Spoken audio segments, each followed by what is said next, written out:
दिल से संभालो, ये मुल्क बचा लो, अल्लाह के फजल से, अल्लाह के करम से, मुश्किल से निकालो, ये मुल्क बचा लो, मुश्किल से निकालो।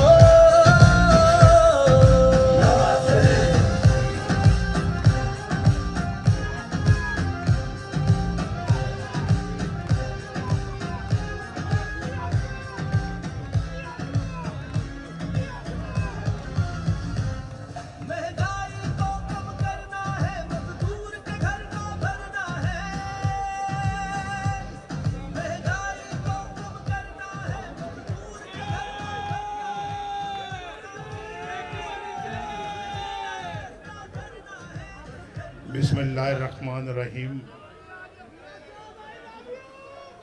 मोहतरम ख्वाजा मोहम्मद आसिफ साहब, जनाब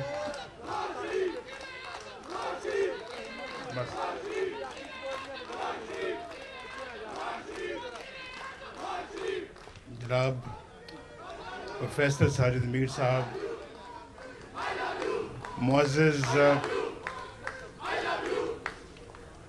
साथियों, दोस्तों, हमारे कायदीन कराम और बहुत ही प्यारे कारकुनों, अस्सलाम वालेकुम।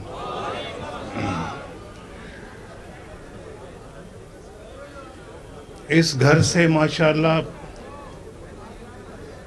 बड़ी खूबसूरत यादें वाबस्ता हैं, और जैसे कि ख्वाजा मोहम्मद आसिफ साहब ने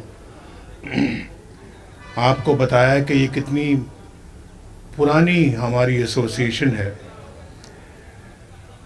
इनके मोहतरम वालिद गिरामी, अल्लाह ताला उनको जन्नत नसीब करे, एक बहुत अच्छे इंसान थे और मेरा ताल्लुक़ उनसे बहुत ही उम्दा और मज़बूत ताल्लुक़ था। मुझसे बहुत प्यार करते थे और मैं उनका बड़ा एहतराम करता था। ख्वाजा साहब से मेरा ताल्लुक़ कॉलेज के ज़माने से है और वो ताल्लुक़ अल्लाह ताला के फजल करम से किसी ठेस के बग़ैर आज तक अल्हम्दुलिल्लाह चल रहा है। और ख्वाजा साहब ने भी मेरे साथ निभाई और अल्हम्दुलिल्लाह मैंने भी ख्वाजा साहब की निभाई, और निभाना चाहिए एक दूसरे के साथ। मैं आपके साथ भी निभा रहा हूँ।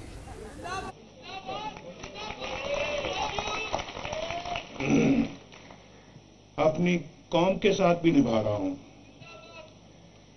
और बहुत मुश्किल वक्त देखे, इक़्तिदार भी देखा और इख्तलाफ भी देखा। इक़्तिदार में भी रहे, हस्बे इख्तलाफ में भी रहे, और दोनों बराबर बराबर चलते रहे। अगर आप मेरी वज़ारत उज़्मा के साल गिने और उसके मुकाबले में अगर आप मेरी जेलों के और मुल्क बदरी के और मुकदमात के वो साल गिने, तो शायद मेरी मुल्क बदरी और मेरे जेलों में और मुकदमे भुगतने की मुद्दत ज़्यादा लंबी है, लेकिन हिम्मत मैंने नहीं हारी। ना 1993 में हारी, ना 1999 में हारी, ना 2017 में हारी, और 2017 से आज तक मुसलसल जो मेरे खिलाफ या हमारी पार्टी के खिलाफ जो सिलसिला चलता रहा है सजाओं का, वो कुछ ही देर पहले ख़त्म हुआ है। और बिला वजह, या तो हो ना कोई वजह हो तो फिर तो ठीक है, बिला वजह वो मुझे भी समझ नहीं आती कि वजह क्या है। 1993 में वजह क्या थी? इसलिए कि हम इस्लामाबाद से लाहौर मोटरवे बना रहे थे, इसलिए कि पाकिस्तान इक़्तिसादी तरक्की कर रहा था, इसलिए कि लोगों को रोज़गार मिल रहा था, इसलिए कि पाकिस्तान में येलो कैब लोगों को मिल रही थी, इसलिए कि पाकिस्तान के अंदर गुर्बत ख़त्म हो रही थी, इसलिए कि हम अपना इक़्तिसादी मैदान में अपने हमसायों से भी बहुत आगे थे, हमारा रुपया मजबूत था। तो बिला वजह हुकूमत ख़त्म कर दी गई, बिला वजह।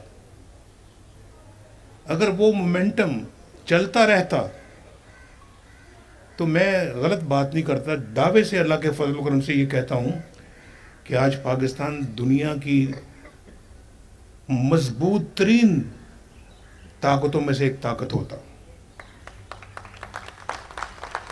ये वो गलत बयानी नहीं मैं कर रहा, मैं बिल्कुल ठीक कह रहा हूँ। हमने खुद अपने मुल्क को पटरी से वो उखाड़ा,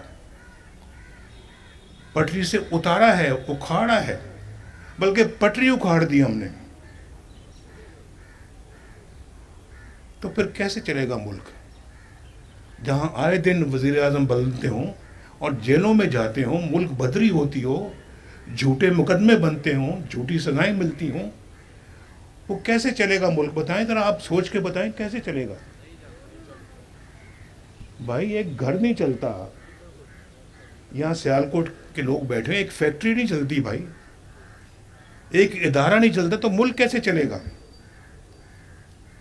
ये सोचने वाली बातें हैं।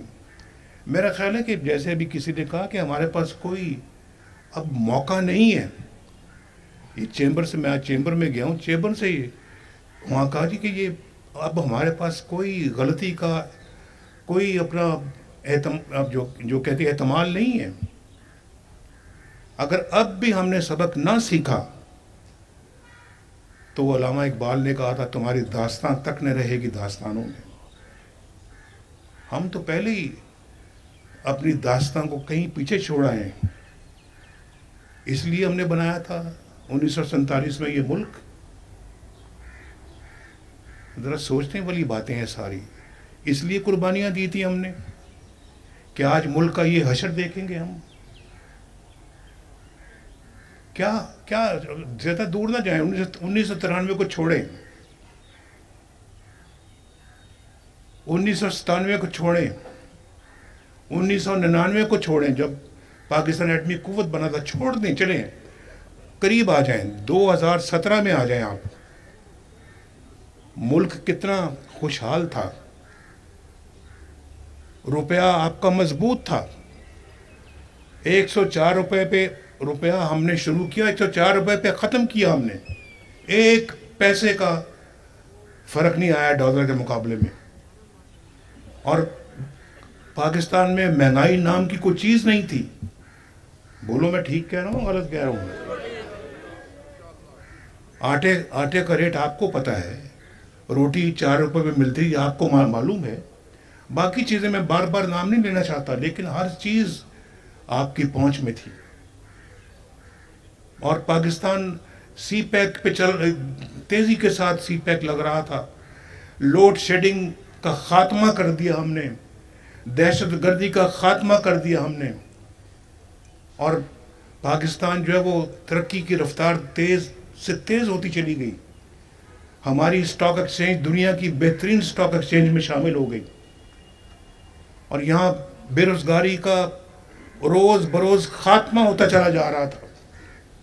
लोगों को रोटी मिल रही थी, इलाज मुआवजे की सहूलतें थीं, गरीबों को कोई रोटी की परेशानी नहीं थी, बच्चे स्कूल जाते थे, उनकी उम्मीदें बढ़ती चली जा रही थी कि आइंदा हमारा मुस्तकबिल और रोशन होगा। यकायक क्या होता है किसी को बिल्कुल ऐसे जैसे कुल्हाड़ा चला दिया, अच्छा भला हंसता बसता मुल्क उजाड़ दिया। क्या जरूरत थी हमारे खिलाफ साजिश करने की, और क्या जरूरत थी उस वक्त के जजों को हमारे खिलाफ फैसला देने की कि नवाज शरीफ ने अपने बेटे से तनख्वाह नहीं ली, लिहाजा छुट्टी, जाओ घर।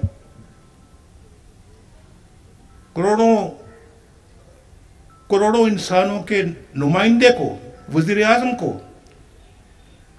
5 बंदों ने उठा के वो फेंका। یہ ایسا کہاں ہوتا ہے یار؟ دنیا میں کہاں ہوتا ہے ایسے؟ پھر ہم پوچھتے ہیں ہم کیوں پیچھے رہ گئے ہیں؟ ہماری کیا وجہ ہے کہ ہم دنیا کے پست ترین ممالک میں ہم شامل ہیں آج؟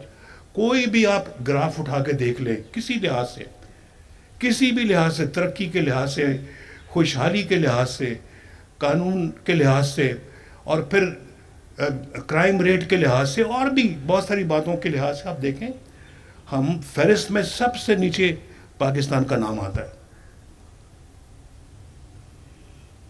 یہ اتنا خوبصورت ملک ہے کہ ہم اس کو اپنا جنت بنا سکتے تھے، جنت۔ اتنا یہاں لوگوں کے اندر ایک ماشاءاللہ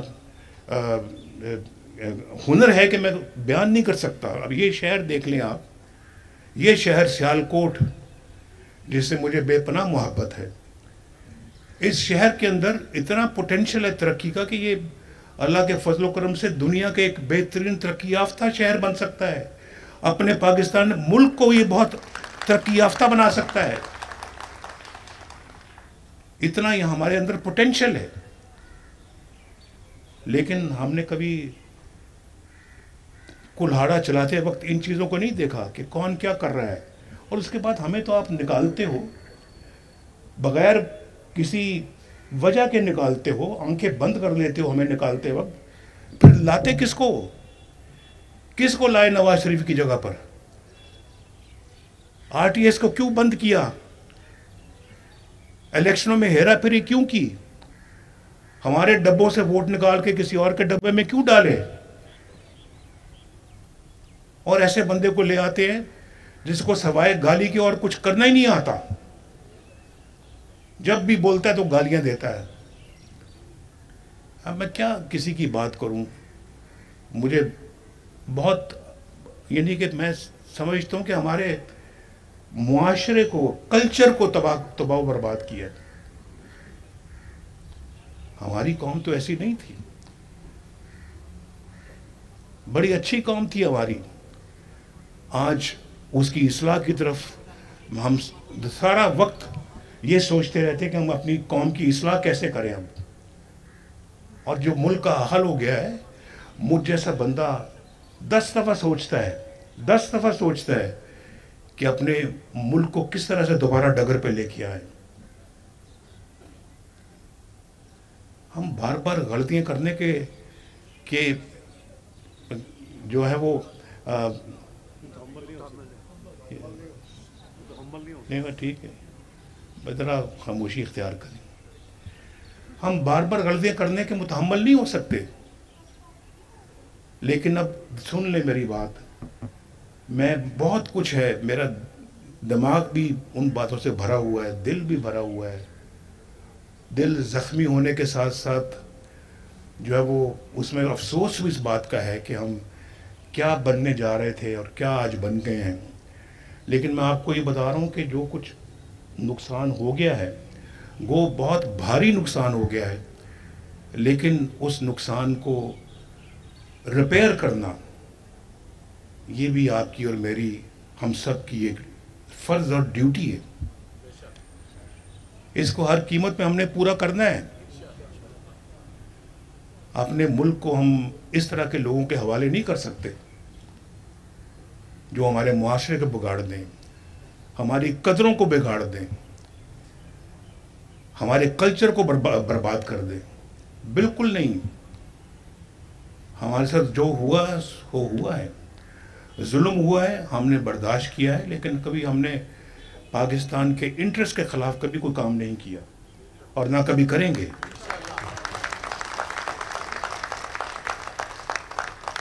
یہ بڑا قیمتی ملک ہے بھائی، قیمتی، ہم نے برباد تو کیا لیکن بڑا قیمتی ملک تھا یہ ہمارا، بڑا قیمتی ملک ہے۔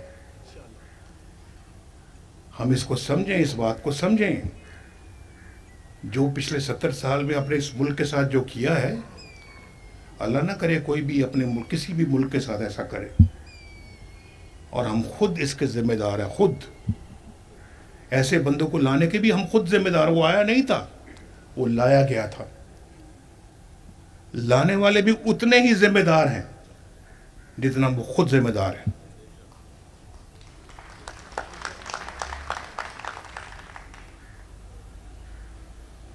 تو میں یہ سمجھتا ہوں کہ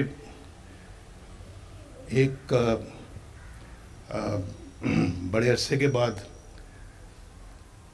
کئی سالوں کے بعد، جب یہ موٹر وے بھی شروع بھی نہیں ہوئی تھی، اس وقت سے میں آپ سے ملا تھا آ کے، تو آج اس کے بعد دوسری دفعہ ملا ہوں میں، اور میں نے موٹر وے کی بات یہاں بیٹھ کے کی تھی، اور دیکھ لو موٹر وے بن گئی اللہ کے فضل و کرم سے۔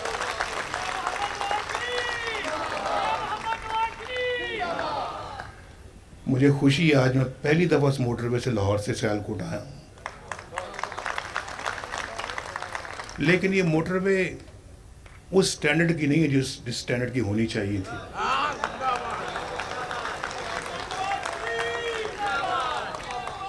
میں نے یہ بات خواجہ صاحب سے بھی کی ہے کہ مجھے توقع نہیں تھی کہ یہ موٹر وے اس طرح کی بنے گی۔ اگر میں سر پہ ہوتا تو میں اس موٹر کو اس طرح سے نہ بننے دیتا، اور آپ نے دیکھا ہے کہ کہیں موٹر وے نیچے جا رہی ہے، کہیں اوپر چڑھ رہی ہے، کہیں اترائی ہے، کہیں کھائی ہے، کہیں کچھ ہے، نہ کوئی ریسٹ ایریاز ہیں، نہ کسی جگہ کو باتھ روم ہے، نہ کوئی ریسٹورنٹ ہے۔ یہ تو اس کو تو لاہور اسلام آباد موٹر وے سے بھی ایک بہت بہتر موٹر وے ہونا چاہیے تھا، لیکن ٹھہر جائیں، فکر نہ کریں،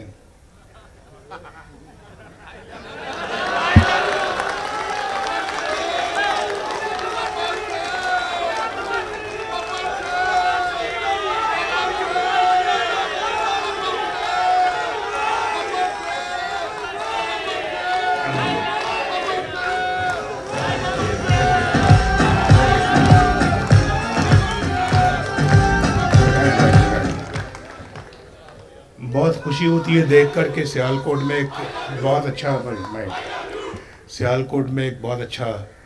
ہوائی اڈہ ہے، ایئر لائن بھی ماشاءاللہ بن گئی ہے، اور اب اس کو اور بھی اچھا ایئرپورٹ بننا چاہیے۔ یہ لاہور، کراچی، اسلام آباد کے لیول پہ آنا چاہیے، اس کو اسی سٹینڈرڈ کا یہاں پہ ایئرپورٹ بھی ہو، فیسلٹیز بھی ہوں، اور ایئر لائن بھی یہاں پہ دنیا بھر کی ایئر لائنیں یہاں پہ آئیں۔ اور آج اگر $2.5 بلین کی ایکسپورٹ کرتا ہے سیالکوٹ، تو میری تو خواہش دعا ہے کہ $250 بلین کی ایکسپورٹ کرنی چاہیے اس کو، صرف سیالکوٹ کو، اور سیالکوٹ میں وہ پوٹینشیل موجود ہے۔ تو انشاءاللہ استر نو تعمیر کریں گے پاکستان کی، لیکن آپ نے غلطی پھر نہیں کرنی دوبارہ۔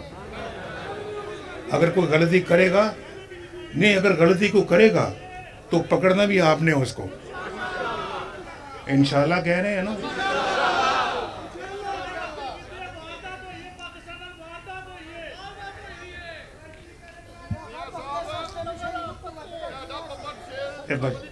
تھینک یو جی، بہت شکریہ آپ کا جی۔ انشاءاللہ ابھی مجھے بڑی امید ہے کہ پھر الیکشنوں کے اندر آپ سے ملاقات ہوگی۔ الیکشن کیمپین میں انشاءاللہ پھر سیالکوٹ آؤں گا۔ اللہ حافظ۔